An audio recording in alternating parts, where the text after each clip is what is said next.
This is Going Inside, Healing Trauma from the Inside Out. Hosted by me, licensed trauma therapist John Clarke, Going Inside is a weekly podcast on a mission to help you heal from trauma and connect with your authentic self. Tune in for enlightening guest interviews, immersive solo deep dives, real-life therapy sessions, and soothing guided meditations. Follow me on socials at John Clarke Therapy on Instagram, TikTok, and YouTube, and apply to work with me one-on-one at johnclarketherapy.com. Thanks for being here. Let's dive in. Cece Sykes, LCSW, ACSW, has over 40 years of clinical experience treating recovery from trauma and addiction. A consultant, author, and senior trainer, she has been educating therapists around the world on how to apply the IFS therapy model to addictive processes. Her recent book, IFS Therapy for Addictions, Trauma-Informed Compassion-Based Interventions for Substance Use, Eating, Gambling, and More, was released March 2023. Cece, thank you so much for doing this. And how are you doing this morning? I'm good, John. It's good to be here. Thanks for inviting me. Yeah, my pleasure. I've done a bit of research on you and heard some of your other interviews, and also just want to acknowledge you've been part of the IFS community for a very long time, since the late 90s, Yeah. your website said. And so I'm so curious, first of all, how you came to it, and even just from your perspective, kind of a state of the union with IFS now, as it seems to be in a kind of exploding, and what's that been like for you? Right. Well, that's great. And thanks for asking me to tell a little bit of history, because I have IFS history and my personal history, and they kind of intertwine. But back in the late 70s, early 80s, I'm in Chicago. Dick Schwartz is from Chicago, and he taught in Chicago for many, many years. He's initially trained as a family therapist. That's his PhD, is in family systems, and was teaching family systems to therapists. And I was in the family therapy community and knew him then in the 80s. So one day we all heard Dick has a new idea. So we drove downtown to hear Dick's new idea, thinking that it'll be something about, I don't know, interventions for family systems. And he's standing there with a blackboard, with a pie chart on it in front of that, and saying, well, I'm doing something different. And he was working actually with what I would call people with a certain type of addictive processes, people with different disordered eating. Parts of them were engaging in binging, purging, bulimic kind of strategies, those kinds of things. And he was struggling with them. And he's in the middle of a research project, and he wants to do better. And he's doing family systems work, which I did, was just very, very helpful. But he felt like there needed to be more. And he started asking people, he applied systemic principles and said, well, okay, why don't you just talk to the part of you that likes to eat a lot, and then just have the critic, the one who hates that, just stand over here. And just really, and realizing amazing things happened. And this is way before mindfulness entered the psychotherapy lexicon at all. So it was very, very radical. And at the time I thought, this is a little complicated, all these parts. But I was intrigued. He then went on. It took him from that time, which is early 80s. He didn't publish his first book. He wrote articles, but no book about it till the mid 90s, and used that entire period of time to just consult with other therapists about how to apply this. So he spent a lot of time before he put it out there. And I think that's one of the reasons it's trustworthy. Yeah. But I didn't get involved at the time. I was doing a lot of work with survivors of sexual abuse at the time, men and women, and working with families, working with couples, doing group work. And I thought it was interesting. And I listened, one of my parts, listened to people talking about it. I have someone on my staff who's getting consultation from him. And she'd bring up parts at the staff meeting. I'm like, oh my God, a party wants to do this, a party wants to do that. Really? Well, how do you order a pizza? Yeah. Well, this made me a little crazy. But what I would read that he would do, and what she actually was doing with her clients, was very, very interesting to me. And she was working with some family members who engage in sexually abusive behavior, another sort of addictive process, right? It's extreme and addictive and harming. And she was doing some really good work. So eventually I many years later, I ran into Dick again, and I took a workshop with him, and I thought, oh, okay. As I like to say, the model had improved, so I liked it. And it More had. than just a drawing on a blackboard. Yeah, right, it had, but I also too had done some internal work. So I was more ready, I think, to take it to a different level myself. Wow. Could you say a little bit more about that in terms of the internal piece that shifted for you? Well, I think that as a family therapist and family systems, it was really fascinating to me to learn about family systems. And I learned a lot. I was the oldest of 6 kids, this big Irish family, really a lot of intense, a lot of chaos. But my mom was real depressed. I was caretaker for her. I was parentified. My dad was kind of checked out.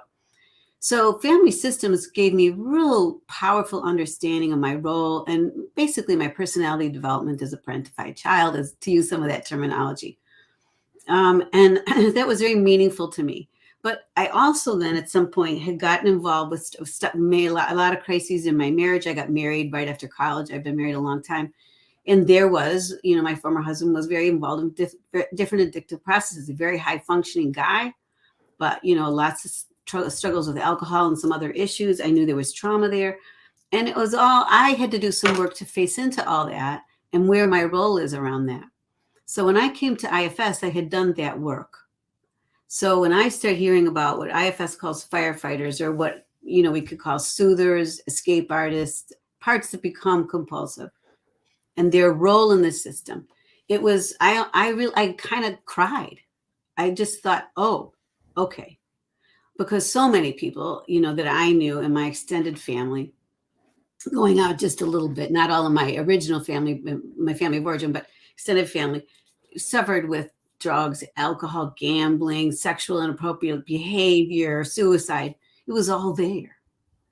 And so this gave me a real meaningful way to look at these behaviors in a very new way. Yeah. Yeah. IFS talks a lot about the paradigm shift, and then going further into the world of addiction. Um, it's a radical paradigm Yes, shift, it is. Yes, it right? is. A lot of addiction treatment focuses on managing the drinking, managing the addiction, right? Tamping down the symptoms, seeing how many days or weeks we can go without doing the thing that Right. is Yeah. making a mess in your life, right? Yeah. Um, Maybe say more about that piece. I heard you put it as treating a system, not a symptom. Right. So I'd love to hear a little bit more about what that means.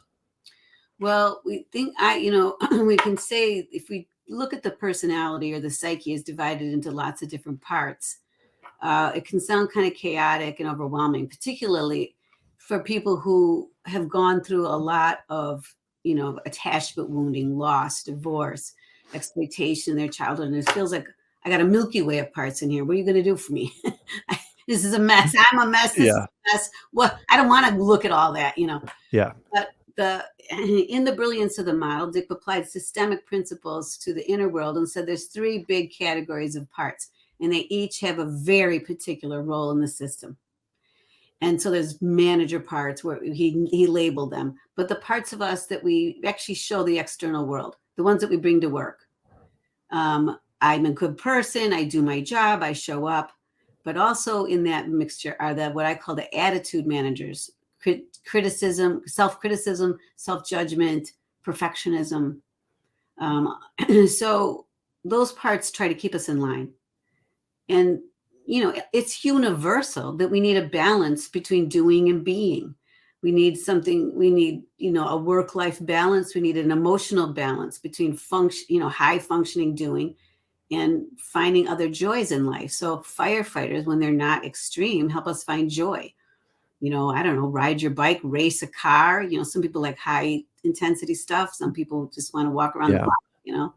But the third category of parts, are the parts that hold our vulnerability. It's our shared humanity. We all have vulnerable. It's important to be vulnerable, to feel, to need to be loved, to need to be cherished, to want to be seen. These are healthy desires. And when that's been in our relationships, that's been exploited or we've been neglected, we need a way to function. How do you go to school when no one sees you, talks to you, and there's violence in your home? You develop protectors. And one of the protectors might help you escape the moment because the moment's awful. And if that becomes extreme, then we need intense soothers that really take us out. So when someone comes to see me and they've been using practices and drinking, drugging, sex, whatever, for years, I'm not treating their behaviors. I need to treat what happened to them in the past, and I need to treat all the other kinds of high functioning stuff they do, but that also sometimes is filled with self contempt and loathing. So Yeah. if you don't treat the fact that I wake up every morning hating myself, what how do we not need soothing from that? People tell me I do this to turn off my brain. What is your brain doing? My brain's telling me I'm a horrible person. Okay, well, how about a part of your brain is telling you that? Another Mm. part of your brain got involved in using. Yeah. So brain disease affects a lot of things, right? It's just Totally. patterns that have gotten everything we do affects our brain. And brain disease isn't a big enough, it doesn't, Yeah. it only affects, again, a certain behavior and none of our other behaviors or inner world. Absolutely.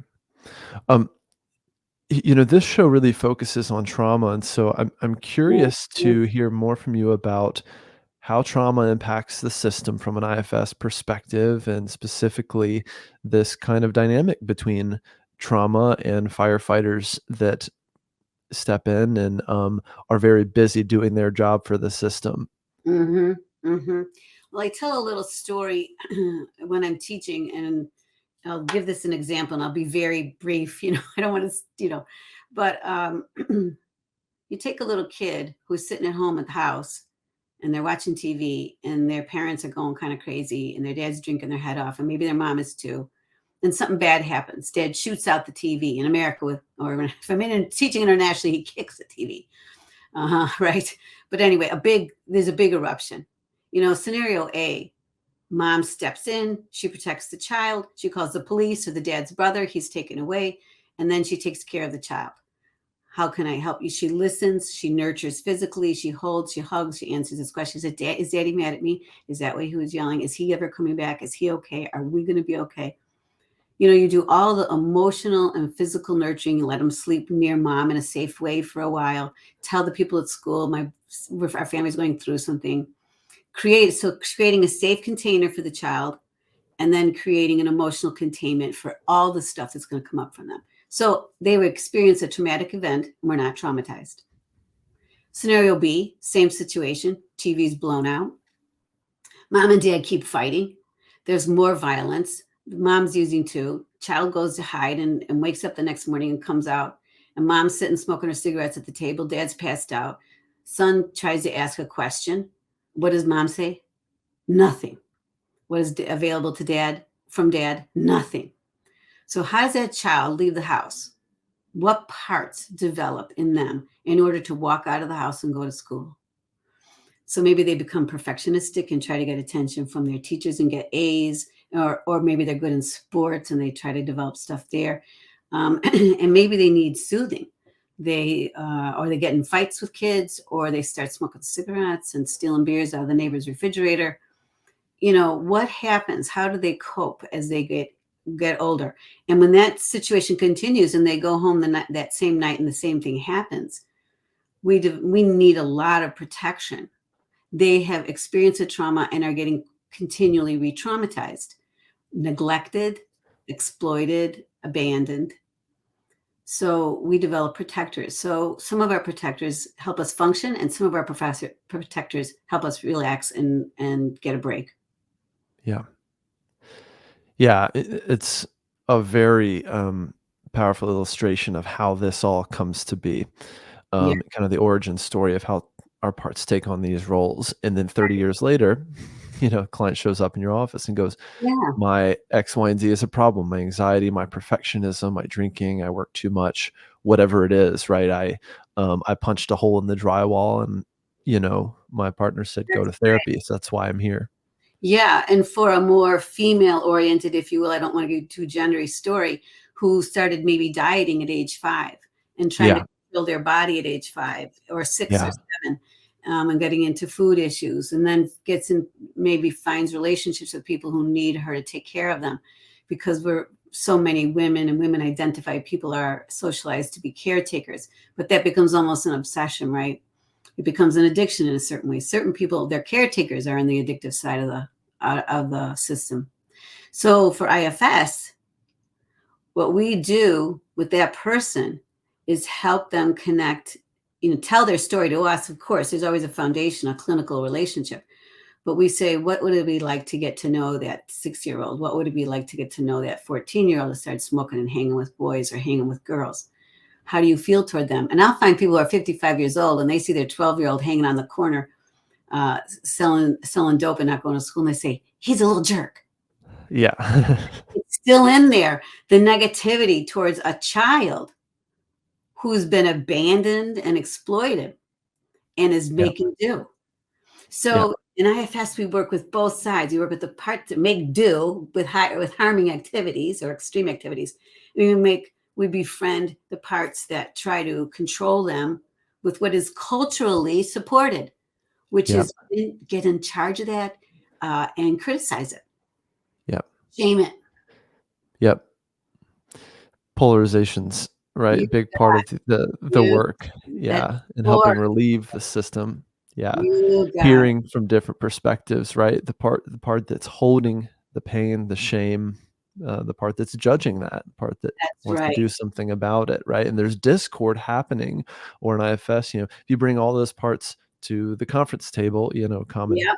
IFS exercise, and hearing from them, you hear very different perspectives, just like if you were sitting in a conference room with a bunch of people on a team who are actually all trying to get to the same destination, right? But Yeah. have very different ideas about how to do that. You got it. And the ability to sort of take our experiences and sort of start looking at our patterns. And what could be more pattern than a compulsive behavior? Yeah. So what is my pattern? I feel lonely. When I feel lonely, or I feel shamed, or I feel dismissed, then what am I tend to like try to do better, or other parts of me try to take me out, or I try to do better until I'm not seen anymore. And then I feel lonely again. And then I have to go soothe. So to help clients, rather than see part, which feels kind of chaotic and overwhelming, we help them see patterns, how their parts participate in patterns and are all trying to help. And what if there's a new way to help that vulnerability? Yeah. And again, so a lot of kind of traditional addiction treatment, if I can call it that, Mhm. focuses on triggers, for instance, right? Or helping people understand, okay, write down a list of your triggers. These are some of the things that happen right before you drink. So when you feel those triggers, don't drink, right? Let's try that for a week or whatever. But really, what they're saying is, these are situations or moments where a part of you gets activated, right? Yeah, Where, yeah, that's right. And your pattern, you have some patterns. And rather than avoid those patterns or try to extinguish those patterns, we do the paradigm shift, which is so counterintuitive in IFS, is we welcome those parts to the table. And yeah, how are you trying to help me? What are you afraid will happen to me if I don't drink right now? What are you afraid will happen to me if I don't restrict my food right now? You're going to have no relief, or you'll never get away, or you'll feel like a bad person. And you see the wisdom of these parts. They look around the table and they go, this part's causing you problems and this is causing you problems. They know what they're soothing and what they're trying to help the person escape from. yeah. And you're already kind of talking. You've been kind of talking around it here, but the word that I wrote in big bold letters on my paper is shame. The Um, more I do this work, and even before I came to IFS, mhm. I work primarily with trauma. I work with a lot of men, Yeah. right? Or even people that come to me for anger management, quote Yeah. unquote. Again, that Just, example. just count to 10. Yeah, exactly. Just count to 10, snap a rubber band on your wrist. Um, Mhm, mhm, Something happened going back to, let's say, my guy who punched the hole in the wall, mhm. where he was having, this is a real example, having a dispute with his partner, and she said, "You're never there for me." And he punched the hole in the wall. That was the end of the fight, and then he withdrew, right? Mm, And now he's on my couch. Or he withdrew and then he drank for the rest of the night or had 6 or 7 or 8 drinks, yeah, to get through the night, and that makes a lot of sense, right? And if you ask that firefighter, what would happen if you didn't drink? Well, the shame would overwhelm the system, right? It would be too much, or I'd that's kill myself or whatever it might be, mm, right? So like you said, very good reason for why these parts do what they do, because a lot of times they don't trust that the system can handle the shame, or if the person is can access enough self in that moment, when their partner says, "You're not there for me," and having this reaction, right? This chaotic reaction inside versus being able to hear that or stay open to it and say, "Okay, I'm hearing that you feel like I'm not there for you. Maybe I've been working a lot lately. And so can I hear that feedback? Can I take that without it overwhelming the system?" That might be like, in my mind, kind of a goal in a way of some therapy, or in a client like this.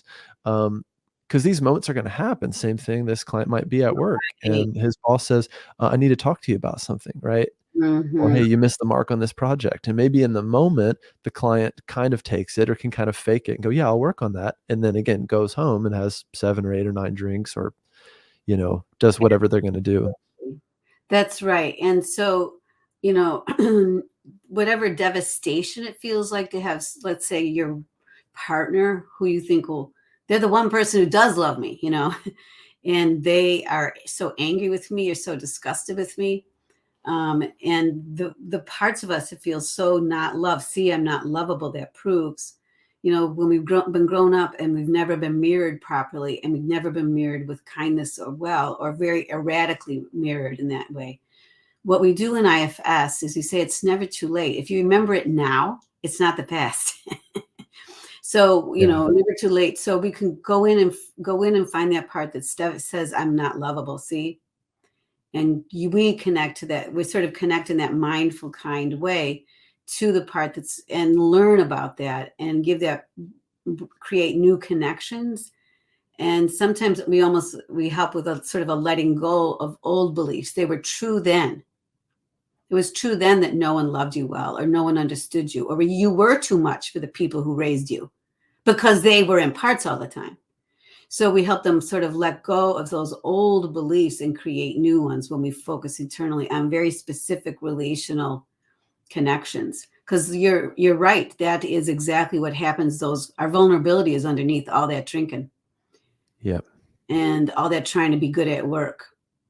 Nothing Yeah. that there's anything wrong with it, but when it becomes extreme, or when we're devastated when it doesn't work out, we can't hear feedback that we weren't perfect. We know there's vulnerability under that. Yes, absolutely.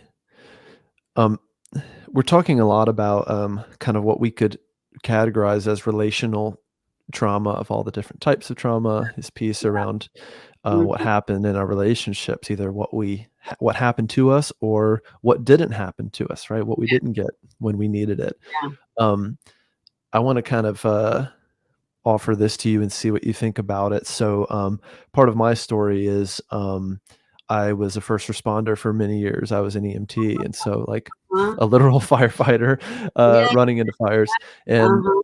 scary situations. And Yeah. something that taught me about my own experience of trauma is, out of the thousands of calls that I ran that were objectively, maybe more difficult or even gory or whatever, there was really one call that stuck with me and was the most traumatizing, and it was when I didn't have enough help. So the call was really difficult, but things Mhm. went wrong, and I ended up in this house alone, and people were not showing up like they were supposed to for the call. Some people, police officers were there, and they didn't wanna come in and help because it was such a messy scene.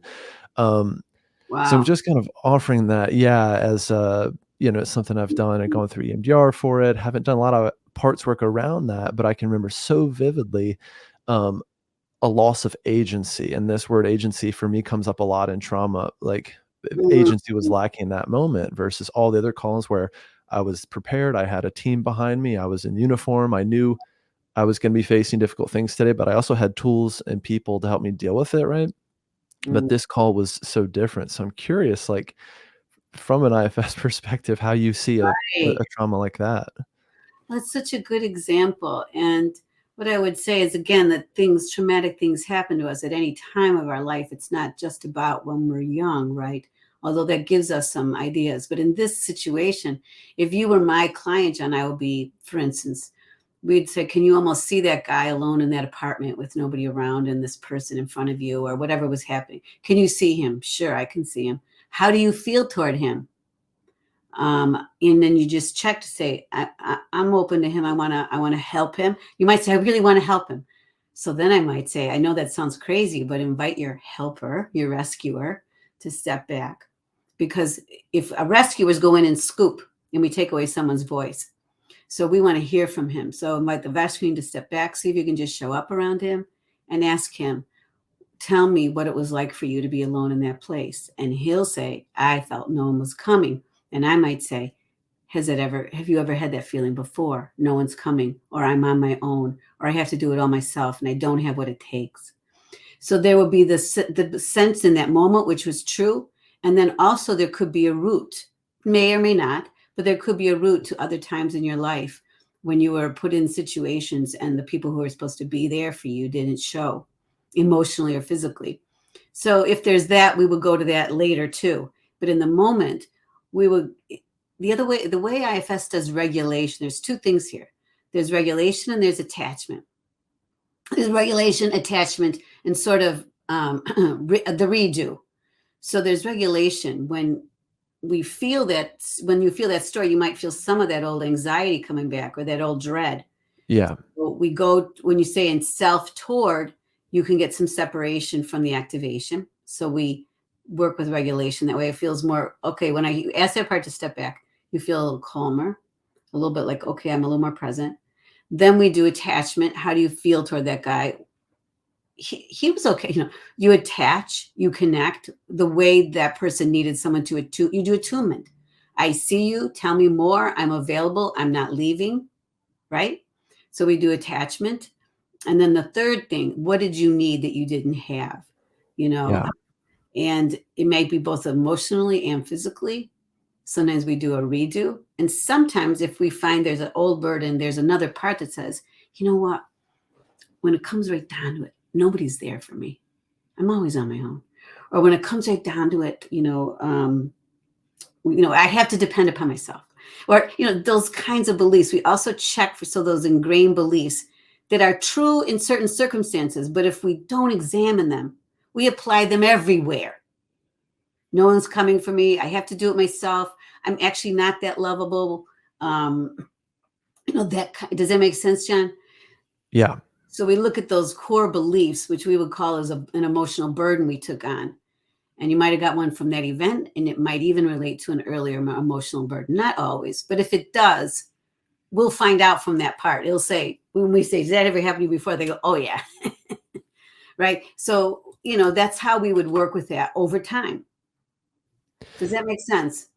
It makes a lot of sense, and I have parts going, uh, "Oh my gosh, this sounds great. We need to do this work." And I making a note of it, bring Yeah. it to Yeah. my personal work with, Tammy Sallenberger, and, Right. at the time, I was really confused as to why that one stuck with me so much Yeah. more, right? Whereas objectively, other calls were just so much Mhm. more intense on paper, right? But, I remember a lot of the time gosh, I also studied first responders for a while in grad school, and some of the main coping skills, around dealing with kinda what we see are, of course, substance use, distracting, using humor or kind of like dark humor to deal with it, but there's a lot of really not dealing with it and going from extreme nervous system states to the thrill of a call or being on an ambulance going 80 miles an hour or whatever, rushing into an extreme situation, and then going home and just sitting there and trying to go to sleep. And Please. you wonder why, again, people have 6 or 7 or 8 drinks to go to sleep or to not think about that call or whatever it might be. I also worked alongside a lot of veterans too, but there's a great deal of, I guess I would call it generally avoidance, right, that happens, around kinda what we we take on in that type of role, and also a lot of what brings people to it, right? I have parts that want to run into that burning building and are drawn to that type of Yes. chaos, right? Which is a, a, a part of me, and I'm still learning about that part. But it's a high functioning part. And I'm just thinking about the Yeah, work you're doing so that first responders, our military people there's enormous amount of competence and courage in people willing to step into high risk situations, willing to fight on behalf of others. So we want to honor those parts. But, I did not a ton, but I did a little bit of work with the VA here in Chicago, here and there. And they were asking me to do some live demos, which I did. And I thought I'd be having them tell me about military stuff. And it was stuff about assault or, other kinds of betrayals, so you're talking about sort of abandonment or not being, and then others were about betrayals. So it's just, I'm not saying those other things didn't impact people or you, but we really have to notice what happens in what hurts our system. To be yeah, betrayed by a leader, or for instance, or to not be equipped when we thought we were doing it. And also, the other thing is when we're stuck in the trauma, we also can't appreciate the parts of us, the managers, if you will, that did good. We can't take that in either. mm, So we're not taking in how well we've done and what we have done for our country, our community, the person in front of us. We can't take that in either when we're burdened with unintegrated trauma and attachment wounds. I would say it's traumatic events, and it's also just attachment wounds, abandonment and loss and grief, unprocessed grief, who we've lost, and relationships or persons we've lost, positions we've lost, and also just alienation. For some yeah, people, you grow up in a family where you don't feel like you fit. For anybody in the LGBTQ community in any way, or identifies queer in any way, there's family, there's community, there's church, there's sports teams, there's gym teachers, and then there's their institutional work. If you grow up BIPOC in America, Black, Brown, Middle Eastern, Asian, there's so many ways in which we are burdened, and our families and our communities are burdened, institutionally, chronically, in addition to what happened to us in school, in addition to what happened or didn't happen in family. So in IFS, we know there's different ways that we get burdened. And when we listen to the story, the layers of story that any of our parts are holding, that attunement is healing. And we can listen with sort of a laser focus to different types of burdens. And that is what, for me, we believe that's what relieves relapse, if you will. Right? We relapse because yeah, we ran out of coping that day. yeah. I'd love to talk more about that word because it's another big one in the addiction world, right? And there's also some scary statistics around people who relapse, right? Or people who are kind of white knuckling and just getting by. And again, trying to string together days or weeks of sobriety and then a relapse that is very dangerous or even life ending. I mean, there's been celebrities this has happened to. So I'm Yeah. curious, like, and I also have, some parts up around some of this stuff. And but thinking about a relapse, I guess, from a parts perspective, how would you see that and help us understand that? What I would say is that, we use the word relapse because it's so common, but it's also sort of so stigmatized. Yeah. Yeah. You effed up. Yep. That's what you did. You effed So up. much shame that comes with it. Yep. I Let's just relapsed. call it for what it is. That Yeah. kind of talk is typical. And so what I would say that person, this is what I want to bring as a clinician, is I want to bring curiosity and heartedness to my client and help them step back from their self-criticism around it and get curious and say, we know your parts know the answer. They know why they did what they did. They know why they drank again. They know why they hit somebody again or acted out. They know why they did what they did. We got to go listen to them with an open heart. What we would find is that there's some sort of vulnerability that has occurred. in some sort of way than we needed to cope. And it could be a buildup of particular things, and that, if you're working with first responders, a buildup of stress, of loss, of betrayals, and now it was just too much. But when we go in with IFS, we can just listen.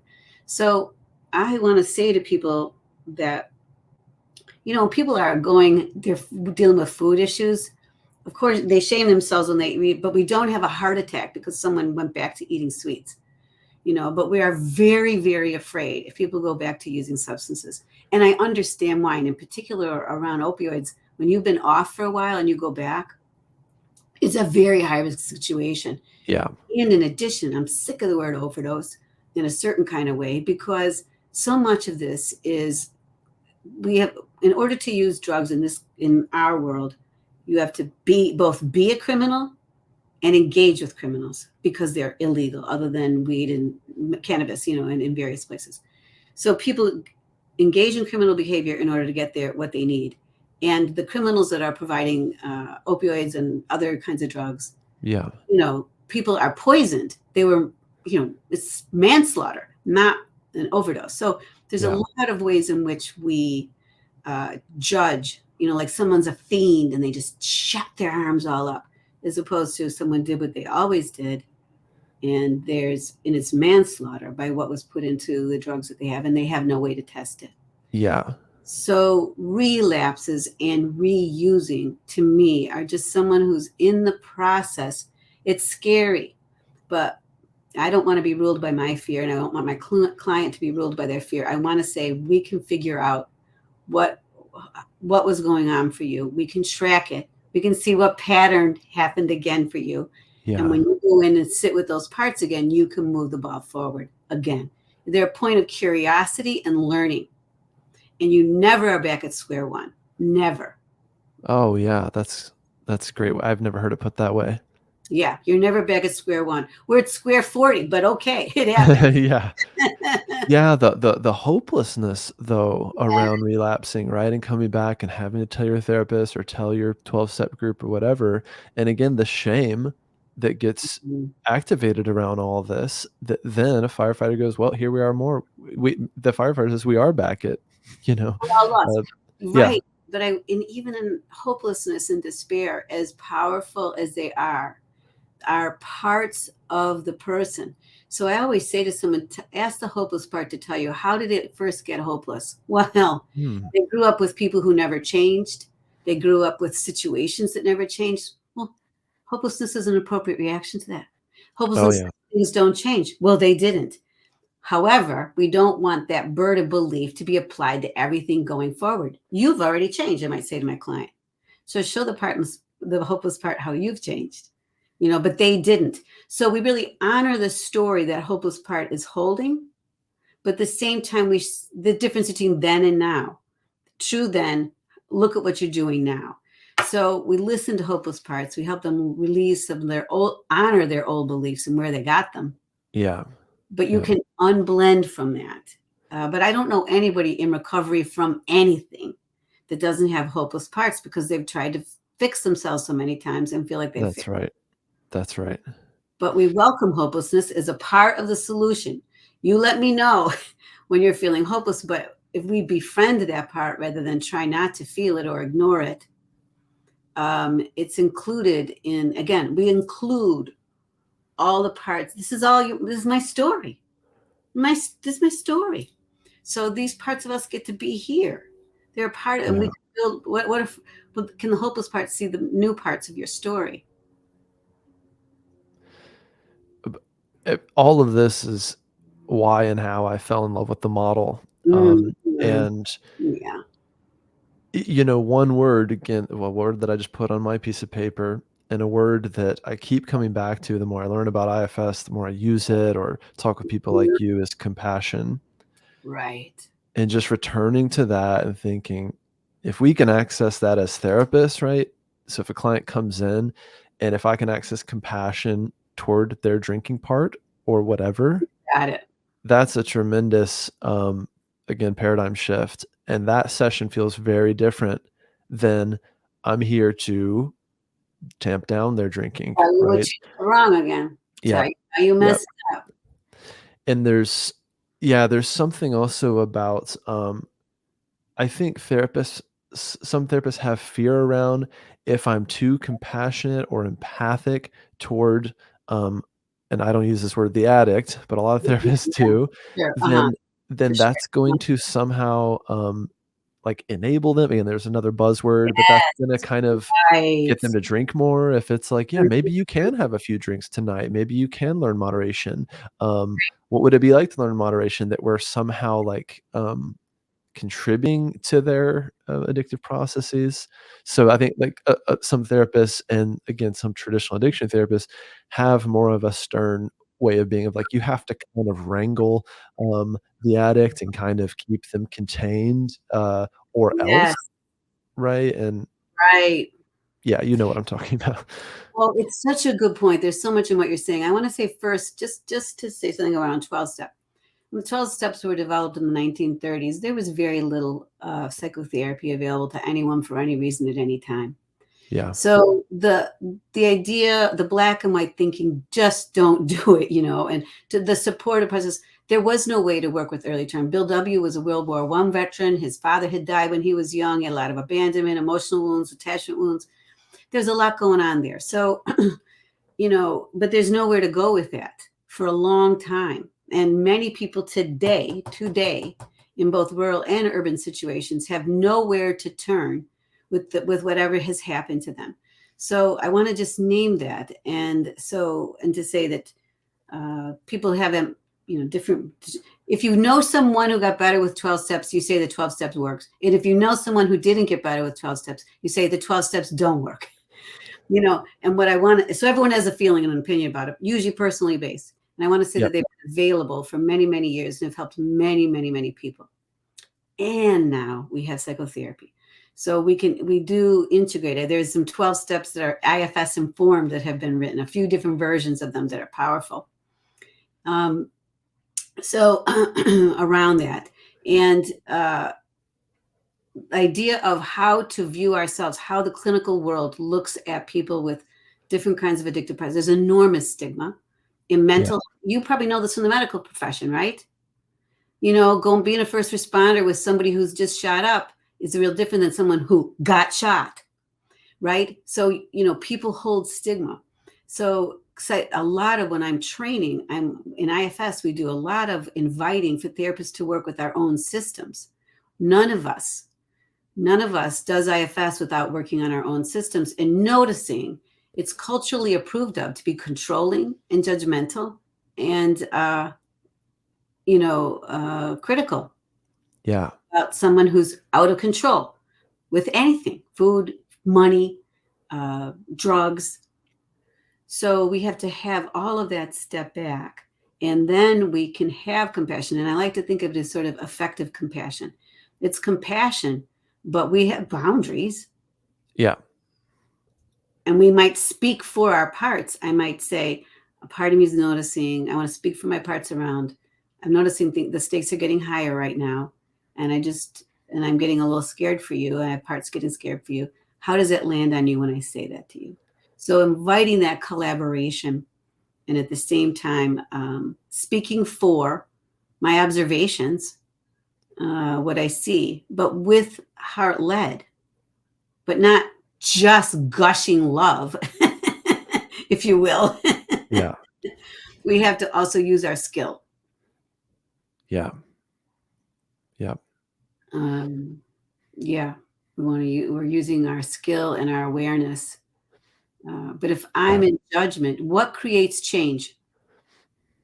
When does change occur? A change occurs right. in a regulated, welcoming system. In fact, Miller, who I believe was the guy who's the motivational interviewing, I think did this piece of research. Mm. They researched a whole bunch of people who are working with people who are drinking around, what worked, all these different interventions. And they found out that the people who drank the least after it were the people who liked their therapist the most. Well, I've got thoughts about that. One of my first roles, I was a college counselor, and they said, "Guess what? There's this new, Basics program is what it was called, but it was a motivational interviewing program, and for Uh-huh. students that had gotten, like, 1 strike, an alcohol-related offense, they had to come to see me, and I had to do this MI type thing around Yeah. basically building discrepancy of, like, "Hey, you're saying you wanna graduate and get good grades, but, you're blacking out every Tuesday. Help me understand that," right?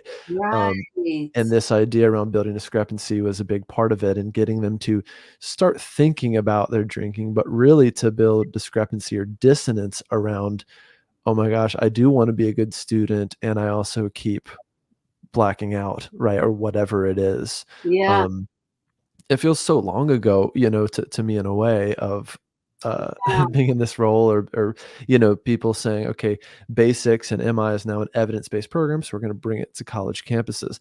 At the time, I genuinely I couldn't say whether it was helping or not, right? For some clients or students who came to me who were really ready to work with the pain they were in or wanted help changing their drinking or whatever, that looked very different than those that came in. They're like, "Dude, I'm just here because the dean of students told me to be," right? And I'm pissed off and I don't want to talk to you, right? I don't want to talk about it. I'm probably not going to drink less. And yet I'm sitting here and I still have to ask these questions, right? That are probably activating something inside, you know.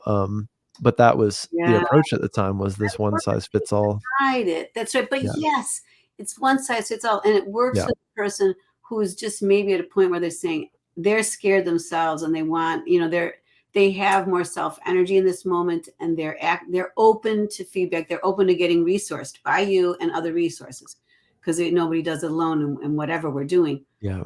But that person who's defending, what if we got curious about why what are you afraid would happen if you did make a change, right? That's where IFS can come in to welcome the parts to say, I don't give a shit.